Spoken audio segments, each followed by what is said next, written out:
मेले में कोई मिठाई खाए हुए रहते हैं और खा के लगता है कि इसको तो शायद हमने पहले खाया है, लेकिन याद नहीं आता है। फिर याद आता है कि अरे ये तो हम मेला में गए थे, इसका नाम लौंग लाता है, इसको हम पहले खाए हैं।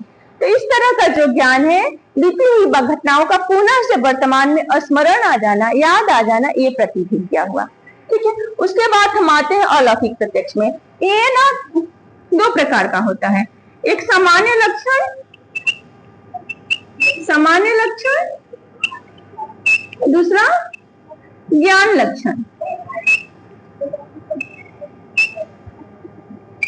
ज्ञान लक्षण, समान लक्षण प्रत्यक्ष क्या है और ज्ञान लक्षण प्रत्यक्ष क्या है? तो जैसे जो ज्ञान हमें सामान्यता के आधार पर होता है उसे सामान्य लक्षण प्रत्यक्ष कहते हैं। जैसे मान लो हमने एक गाय को देखा है और सामान्यता के आधार पर दुनिया में कोई भी उस तरह का कोई दूसरी गाय भी आ जाएगी तो हम बता पाते हैं कि ये गाय है।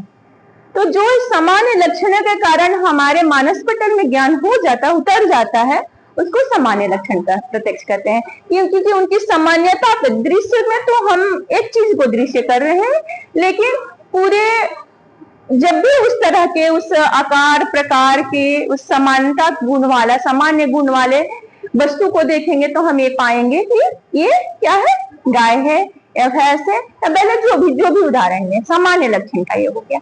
ज्ञान लक्षण क्या हुआ कि जब एक ज्ञानेंद्रिया दूसरी ज्ञानेंद्रियों का, जब एक ज्ञानेंद्रिया दूसरी ज्ञानेंद्रियों का कार्य करने लगे, उस प्रत्यक्ष को हम लोग ज्ञान लक्षण प्रत्यक्ष कहते हैं। जैसे आंख को देखकर मुलायम होने का ज्ञान, घास को देखकर मुलायम होने का ज्ञान,